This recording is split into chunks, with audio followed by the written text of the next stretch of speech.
Hey everybody, it's Jim Johnson here, the head coach at Contractor Coach Pro and your host on Contractor Radio. And we have another great episode for you this week. And we're going to be talking about sales channels. And we want to start off this week a little bit with some tips about the difference between what networking is and what a sales channel is. And a lot of us in this industry join up in some type of networking group, whether that be a B&I group or something that you may have local there. And that's a wide variety of people with special talents. They could be real estate brokers, insurance agents, CPAs, all kinds of different people. And we exchange lead opportunities, prospects, because we're in this network together. And what we're going to be talking about today is a sales channel, which is a bit different. It's quite a bit more focused. You pull out a group that you want to go after. And today we're going to be talking about insurance agents, which is one of my favorites for the insurance restoration world. But really, each one of those folks could be a sales channel. And what you do is you build a system around that particular group or entity that provides value. And so we got to ask ourselves a few questions. We got to ask ourselves, what are they dealing with? What's some of their problems that they may have with their business? And could I provide value that way? What about them getting customers? Could I provide value that way? And once we start to identify what their problems are, we can build a little system around it where we add more value than just being their roofer. You walk into an insurance agent or a real estate broker and just tell them, hey, I'm a roofer, I'm a really good guy, and you should have me do your work. That doesn't get you very far because it sounds like everybody else out there. But if you can add value to them, you can help them get more customers, help them close more deals, retain more customers, those type of things, you start to add some value. So that's your tip of the week. Start thinking about your various sales channels. And the best place to start is, who do you know? You guys that are new in this industry, a lot of you are in this situation of knocking doors. You need to look at each one of those folks that you meet as a possible new person in your network, or possibly even a sales channel. But you should also make a list of everybody you know, every single person that you know, and then who do they know? And because of that type of thing, you may know a CPA, or you may know an insurance agent, or you might know a landscaper. They all have customers, and hopefully those customers could be your customers if you introduce them to what it is that you do. So that's kind of the difference between networking and sales channels. And we're going to talk intense about one particular sales channel today, and one that is near and dear to my heart. We have coached and taught on it for years, 20 plus years on this, but we've got the master of it with the insurance agent referral system. And it's Restoration Referral System, as I believe the name, if I get that right. I always mess it up, but we have the master of that. He is the owner and creator of Restoration Referral System. And we've got Matthew Danskin on board with us today. Matthew, welcome aboard to Contractor Radio. How you doing, sir? Hey, Jim, I'm doing well. Thanks for having me on.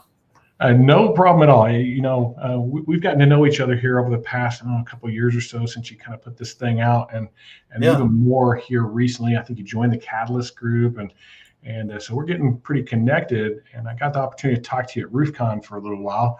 And I'm like, yeah, man, I know that thing. And you had some really good insight on it, and hopefully you'll share some of that today. Help people do a little bit better at what they do. Yeah, I appreciate that. But before we do that, tell us a little bit of your background. Like, were you always in roofing? Did you do something before that? And then kind of how you got into roofing and into this? Yeah, so I kind of grew up building houses with my dad in the trades. Before this show, about the fact that I was out pouring some footers just today with my dad. Kind of a throwback to my origins. But I went back into the building industry several years ago now, selling new builds, remodels, additions, pop tops, dig outs, kind of a whole lot of different things. And that's where I discovered roofing. I discovered that we could, sell a $15,000 roof for $1,000 from the customer. I discovered that the projects last a day or two instead of 3 or 4 months. And I was instantly in love. And so fortunately I was able to spend a couple of years really learning the roofing industry, before I had to depend on it solely for my income, which I'm very thankful for. So that's kind of my background, what got me into the roofing industry here. Okay, so got into it. And how long were you in the roofing industry before the whole insurance restoration referral system stuff started happening for you? Only about 3 years, 2.5 years is all that I was doing, just roofing, before coming up with restoration referral system. And for me, it was something that when I started in roofing, I kind of went from one employer to the next when I started, and I really had to make some hay quickly. And so I was out hustling, doing everything I could, knocking doors, buying leads, beg, borrow, and steal, doing B&I groups, whatever I could to try to get some business. And that's really where I discovered that those referrals I was getting from one agent were far and away the most efficient income that I was making. And that's really what started me off on my journey to figure this kind of area of the business out. All right, cool. We're gonna talk about restoration referral system here in just a minute in a little bit more detail. But before we get there, we always ask a few questions as we go throughout this. We think they're helpful to understand the person behind the mic there, behind the camera. And to this point, in your time on this planet, what's been your greatest achievement that isn't your family or kids or any of that kind of stuff? That's the easy win. We know that's what we're supposed to say. Our wives will kill us if we don't. Yeah, but, sure. Let's challenge you a little bit more than that. What's the greatest achievement today?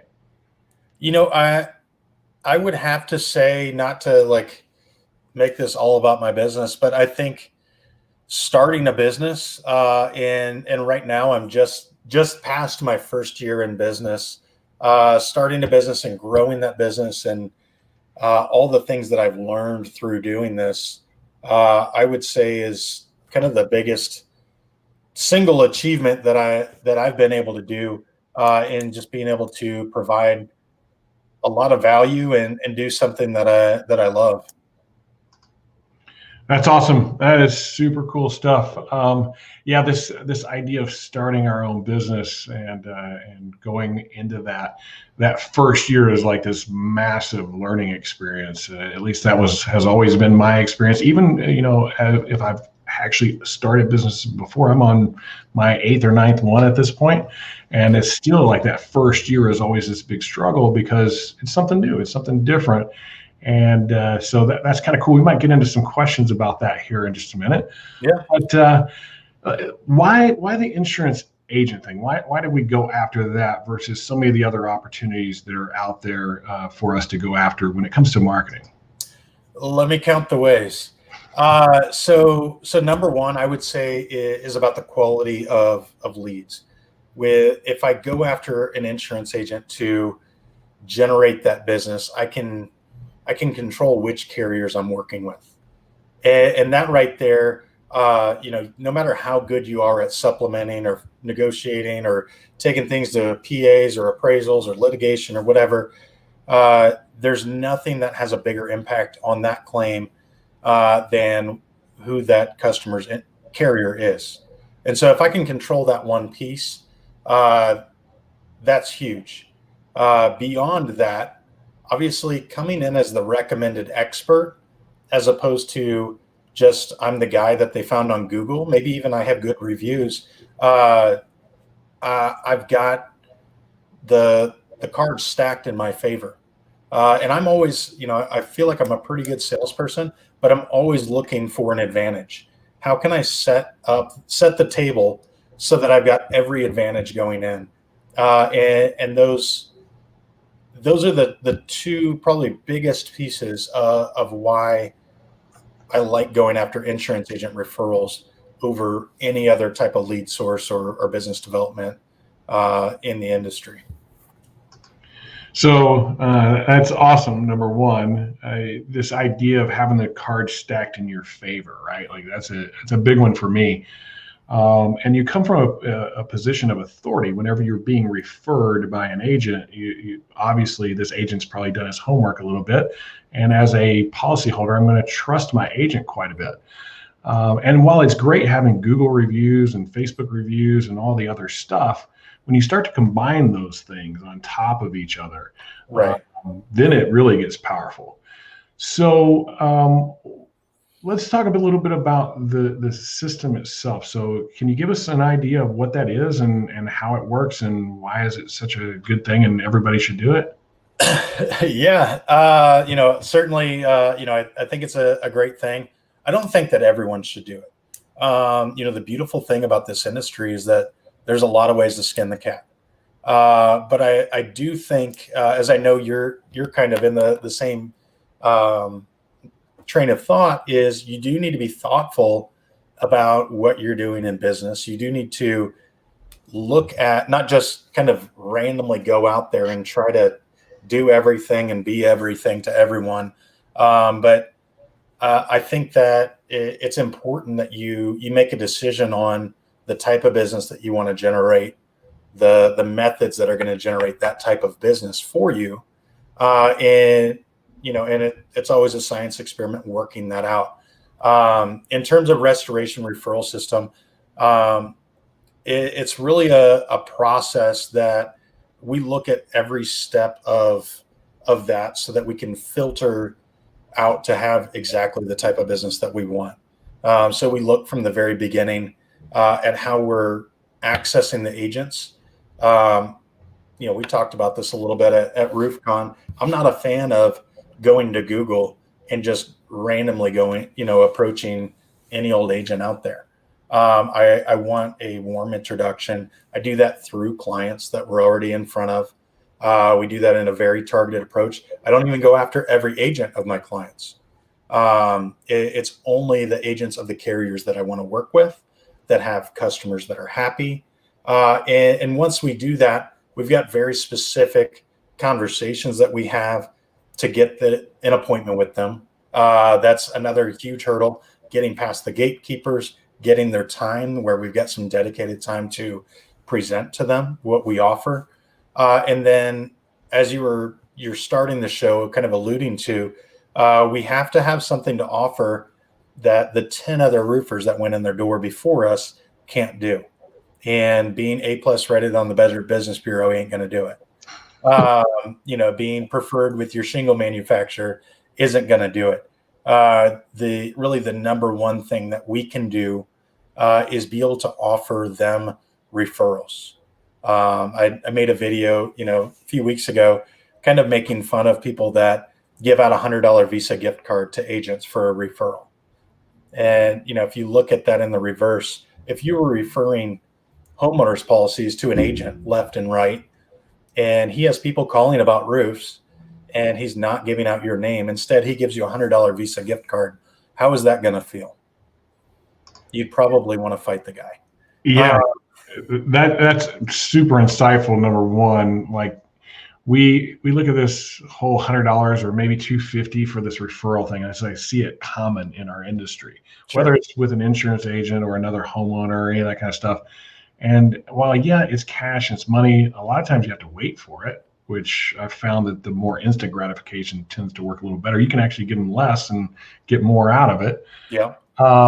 But you said a few things there. I kind of want to talk about a little bit, if that's okay. Yeah. You said you had some steps that you follow, and I noticed that one of them was that you really concentrate with that homeowner you already have and who their agent is. Is there something to that approach? Like, for example, if I was to ask somebody and they said my agent's Allstate, well, I might not want to pursue that. Is that some of the stuff that you see? How does that go for you? Yeah, for sure. So obviously we're going at this through the customers that we're already in front of, because we've got a warm introduction. We've got something to talk about. And I am very exclusive in how we want to do this, because you can be very effective here, and there's only so much of you to go around. I know a lot of people have a limited mindset on this of, I need to go after every agent on the planet because I'm only going to get 10% of them that I go after.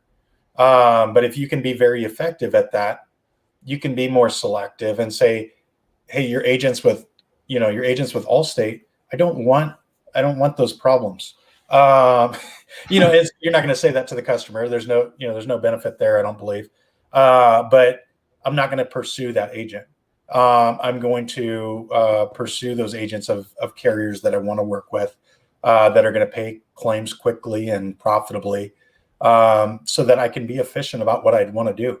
Ultimately, that's what it boils down to, is I want to make the most amount of money with the least amount of effort, right? And we can provide really great service and really great quality as we do that. But everything suffers. That quality and service that you can provide suffers if you're tied up in a mud wrestling match with an Allstate adjuster. Yeah, so that's super key. So you don't work with every insurance, and so you're looking for probably particular carriers. Are you even getting as fine as like particular agents because of who they are? And it sounds like this person that I'm sitting in front of that's got Allstate might be somebody that I could send as a referral. Do you approach it? Yeah, exactly. So we talked about this at RoofCon a little bit, and so we ask every homeowner, number one, who's your agent? Number two, what do you think of them? And so if they don't like their agent, they don't know their agent, or maybe they just have a terrible carrier, now that person is somebody that I can refer to an agent who is referring me business. And if you do nothing else, if you don't buy my program, you don't buy Jim's program, and you want to go after this, if you can find referrals and deliver on those to the agents that you want to get business from, you're going to be out ahead of the crowd. I would say ahead of 90% of the people out there. That is what they are looking for. There's a lot of other great things that you can do for agents, but that is the one silver bullet, that if you can fire that silver bullet, you can defeat every other roofer that's going in and dropping off donuts to your agent. I was saying the other day, there's nothing sweeter than another contractor's donut that you're sharing with an agent as they're giving you another referral. That's super funny. So you posted something the other day, and I thought it was interesting because I thought the answers were, to be honest, not truthful. Okay. All right. Your answers were fine, but you posted this thing that said, how many of you, when you're sitting with your clients, ask them who their insurance agent is? Oh, yeah. And the vast majority said they did, right? No, they don't. They might ask them who their insurance company is. I could see maybe some confusion there. They're asking who their insurance company is, so they think that's the same thing. It's a completely different. That's focused on carrier. This is focused on, hey, maybe I could get a referral partner. Yeah, this is something that you are in front of that customer, that value right there. And really what you're doing is you're able to tap into that value. There's value if there's an agent that you can pursue. There's value if there's a customer that you can refer to another agent. And if you are not asking those questions, you're stepping over. The phrase I use in my training is you're stepping over a paper bag with $10,000 in cash in it every time you don't ask those questions. And so pick up the bag, ask those couple of questions, get that value, and you're either going to be able to cash in on that value, or you can trade it. You can do a value exchange with that insurance agent. And you need to be able to present that to them, and a lot of nuances to how that's done. But those are some of the critical features. So you mentioned how it gets you past the gatekeeper, because you got an in now. You got a policyholder saying, hey, talk to my roofing guy because my roofing guy is great. So you get past that gatekeeper that way. What happens in that conversation with that agent? Is that something that it's like the secret sauce you can't tell anybody, or is that something that you're willing to talk about a little bit? There's some of it that's secret sauce. I won't give you the script there. That's there's a lot of people that paid good money to dominate that, and I know there's tens of thousands of people that watch this podcast. So I won't give you the whole thing, but I'll give you some of the key points here. Number one, you've got a mutual customer. You've got shared interests there. But I would say beyond that, don't try to sell yourself over the phone. Get an appointment with them. Sell yourself on that appointment to talk about that customer. Don't resist the urge to tell them, hey, did you know that we're the best roofer in town and you need to send us business and blah, blah, blah, blah, blah. It's not going to work. You are dead in the water. Even if you get that appointment, they are not going to listen to the thing you say. It needs to be about that mutual customer, and the only thing you need to be selling on that phone call is an appointment with that agent to talk about that mutual customer. So these, I finally got my camera fixed. I don't know if you noticed, I was dealing with that. It was a little fuzzy, and I finally got it fixed. It's taking me a little bit of effort. Sorry about that, everybody. This whole business comes down to like this relationship building aspect of things. And so you've worked with insurance agents for quite a few years, it seems like to me, at least while you were doing the roofing thing. Do you still do the roofing thing, just out of curiosity? I do a little tiny bit. I stay pretty busy with the consulting though. I would say you've probably built some relationships that you're like, well, it's almost like free money. I can't not keep doing that, right? Yeah. So I just moved. So I have a bunch of relationships back in Denver that I kind of handed off to friends and clients and that sort of thing. And then I've got some relationships here in Nashville. And so, like you said, it's kind of free money. It's a lay down deal. It's, handed to you on a silver platter. And so I still do a little bit. I don't have the time to focus on it too much. So a lot of it just comes down to, I can go, I know this process backward and forward. And so I can go generate a relationship that's going to produce, and then I can hand that off to somebody else. That's what seems super cool about it. Like, you're not pursuing any new ones for you. You're coaching people, you're training people, you're consulting with people and getting them up and running with that. And this is how you make money now. Right. Yeah. I mean, ultimately there's only so much that I can do, so much that you can spread me around. But if I can replicate myself through training other individuals, we've got hundreds of people around the country now, going out and establishing these relationships with agents in an effective way. You hit on something earlier that was a really key point. I don't want people to miss it. Okay. This isn't for everybody. The thing I've learned, we lost your camera for some reason. The thing that I've learned over all these years, I've been doing this for 22, 23 years now, is that certain things fit certain people. They're comfortable with it. It's the way that they like. Some guys just absolutely love door knocking. They enjoy it, and it's a blast to them. Others are like, hey, I like to send letters out, and other guys are like direct mail, and other folks are Facebook, and there's all these different ways. What's one of the things that's like an indicator to you that whenever you're talking to somebody, this is the right fit for them? How do you kind of ascertain that? Because I would assume you may talk to some people that think it's a great idea, but it ends up not being a good fit. Yeah, sure. So there's a few things that I look for, and some of them may seem obvious, but number one is that they have integrity. This does not work if you are doing bad business. If you are filing claims when there's no damage, this will not work. The second is that they're doing quality work. And again, this stuff should be assumed, but you can't. You can't assume if you're not doing good work, your results are going to be very anemic. You're going to be battling uphill.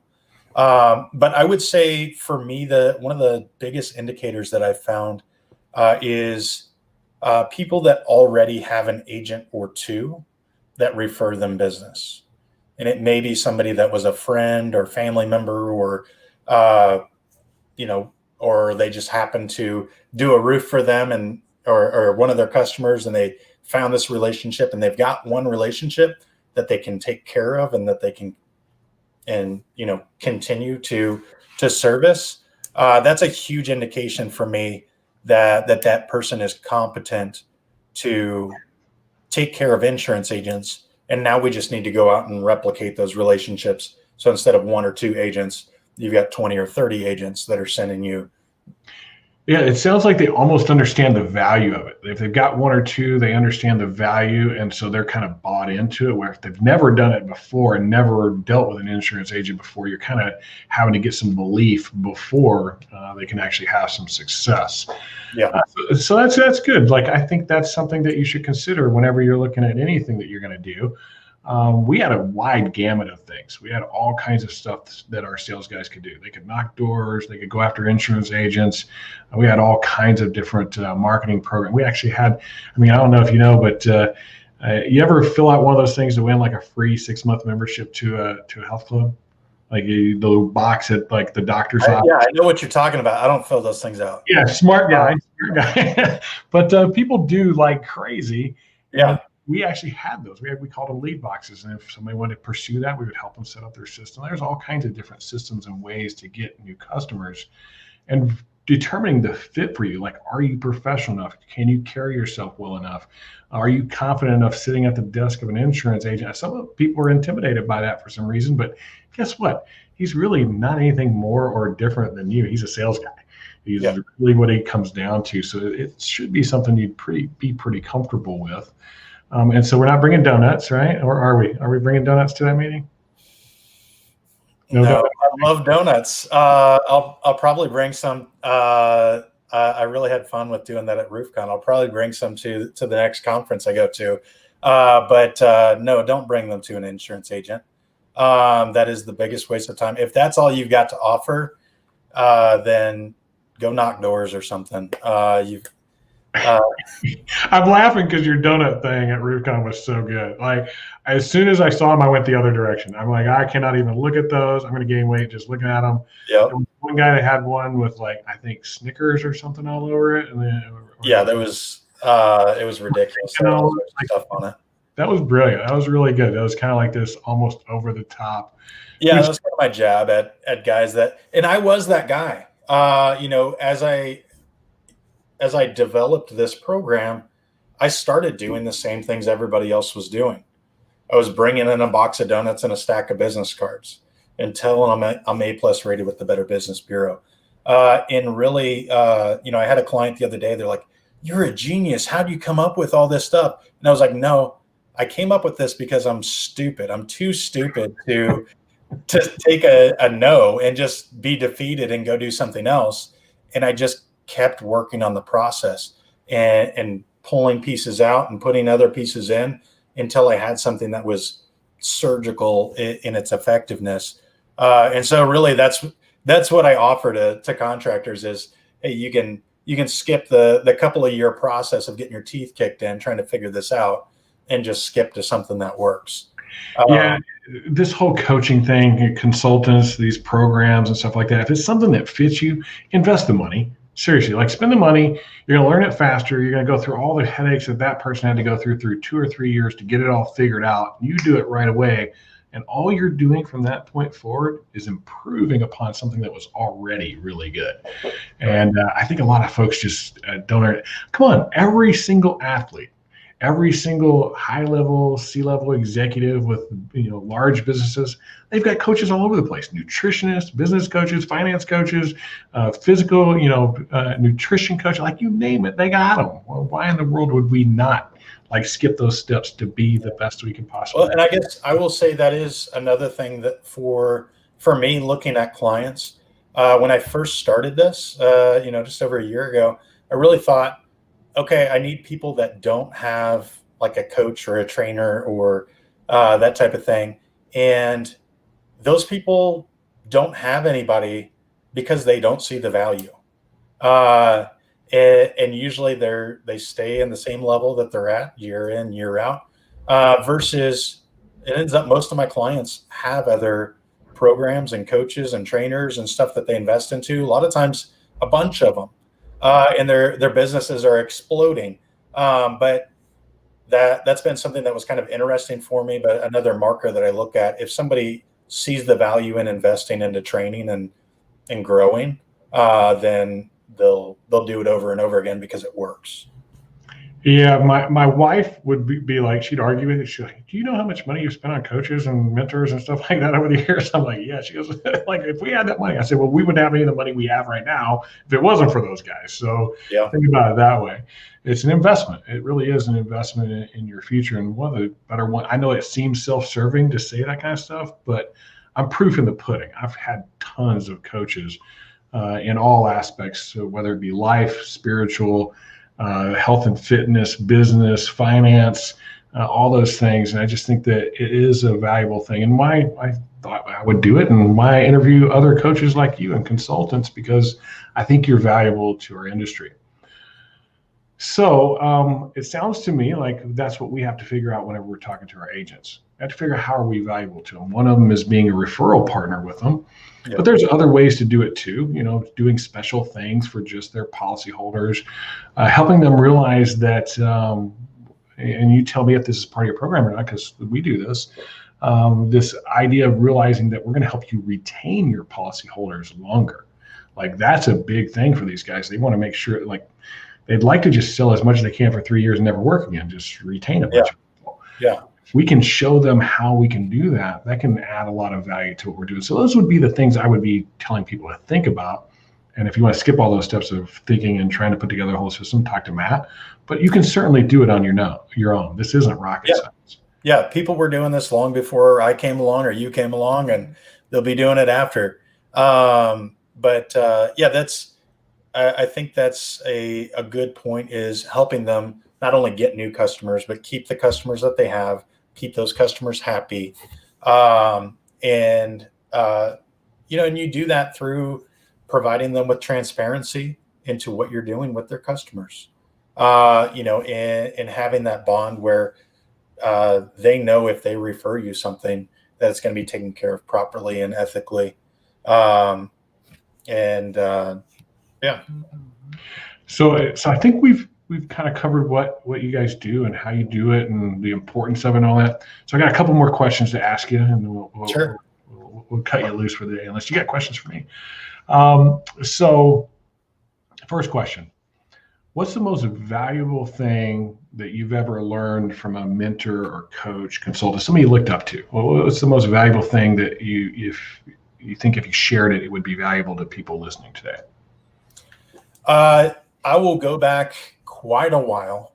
I was actually in the car business years ago, about 10, 12 years ago.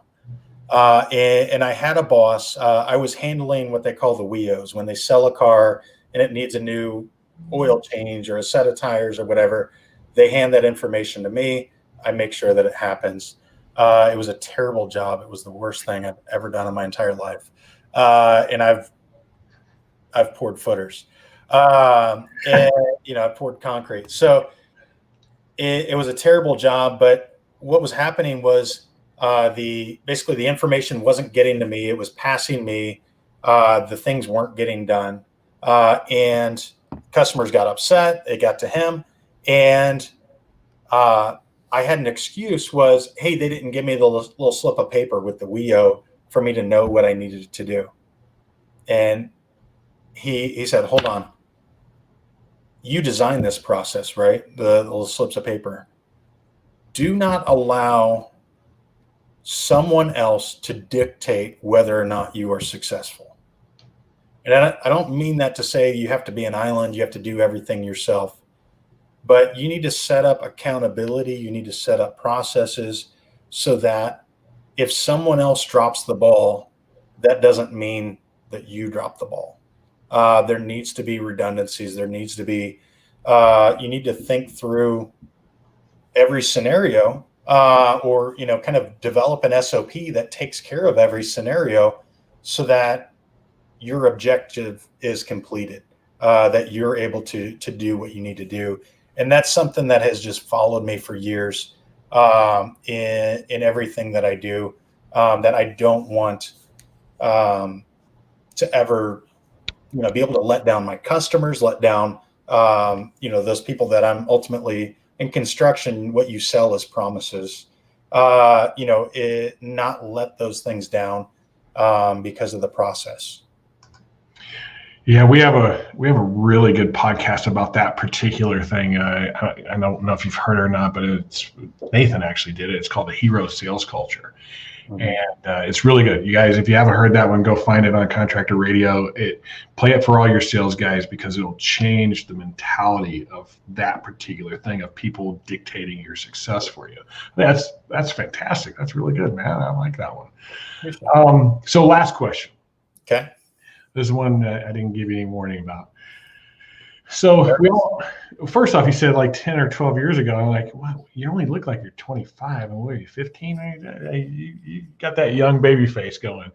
But at some point, we all only have so much time on this planet, right? Like we're all going to go at some point. What do you want people to think about you? Or what kind of legacy do you want to have people remember about Matt Danskin? I would say more than anything, I want people to know that I served them. That's something that, we've talked a lot about personally, just in my faith. That is, and it's a struggle for me sometimes. Pride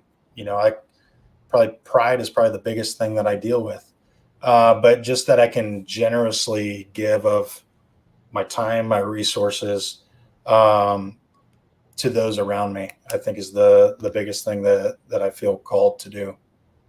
That's awesome. Yeah, this idea of serving, that aligns with me quite. I think that's why we get along so well, because that's like job number one. I'll tell you how to get rid of that pride thing real easy. Get your wife involved. She'll knock it down all day long. She'll be like, "Hey, you're not all that important." So that's why I married her, is because she does that well. Matt, awesome job today.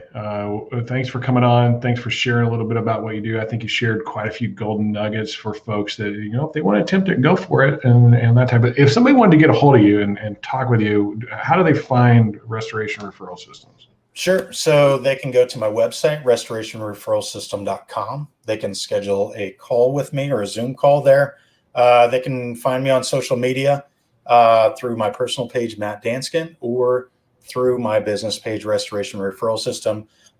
We keep good tabs on all that stuff. So feel free to reach out to me, whether you want to sign up for the program or not. I'm happy to talk to people, happy to, kind of give you what I think is going to be good advice. Awesome job, Matt. Thanks for being on board. You guys check them out. I think those Zoom calls to talk about it are free, I would imagine. So go learn a little bit. I'll charge it to your card. So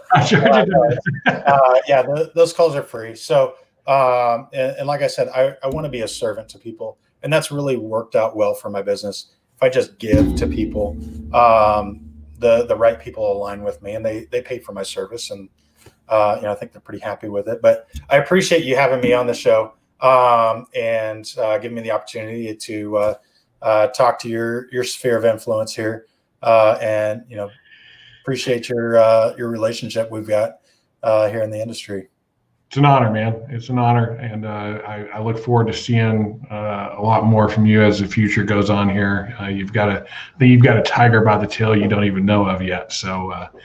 Maybe we can talk about that more in the future. Thanks for being on board. We will see you in the future, and I'm sure we'll have you back. All right, bye. All right, everybody. So that was Matt Danskin, the owner and founder of Restoration Referral System. And what we were really talking about today was this concept of sales channels. And I want you to focus on that. And this idea of like, yes, that was all about insurance agents, but what else is out there available to you? Could you do something similar with real estate agents or CPAs or plumbers, landscapers? There's all kinds of other people that have customers that own houses. And could you build a program around that to take your business a little bit further? So some of the takeaways from that, from today, I want to make sure that you guys get this before you leave. Number one, the channel you choose make sure it's one that fits you. Make sure it's something that you're going to align with whoever those folks are. For example, like if you're thinking you want to invest in real estate and things like that, maybe real estate brokers are the right people for you. If you're thinking about investing in stocks, maybe aligning with a stock advisor, financial planners, and those type of folks, because you'll have more in common. Don't forget about the things that are out there for you too. While you chase these channels and chase these marketing concepts that are out there, you want to make sure that you keep your business flowing. And if that involves door knocking, go door knock. If that involves sending out letters or Facebook or whatever it is, the way you're currently getting business, don't drop the ball and go after that. The other thing is be very focused. Don't be abroad and try to do everything all at once. Get one down, get it perfected, and then take on the next one if you want to go after another sales channel. The other takeaway is don't be closed-minded on how there's so many different ways to get business in what we do. Whether you're a retail contractor or insurance restoration contractors, it's interesting to me is I think all of it's here. I think it's between the years of the mindset of what we're going to use to go out and get business. Some of us get very focused on this door knocking thing, and we think that's the only thing we can do, when there are other things out there that might fit some of our salespeople or business development people a little bit better. So take the blinders off, listen to what's out there, find the thing that aligns with you, and go after it with passion in a way that it brings an added value to your business that you didn't have before. Thanks for joining us on Contractor Radio today. We will be back with you next week. We've got a new guest lined up for you next week. And this guy is one of the most intelligent folks that I've had the honor to meet. I cannot wait to do this podcast with him next week. You won't want to miss it. We're going to be talking with Zach Kerr from Sales Rabbit. Talk about a guy that I would actually put that genius level to. He's one of those guys, and it's always an honor to speak with him.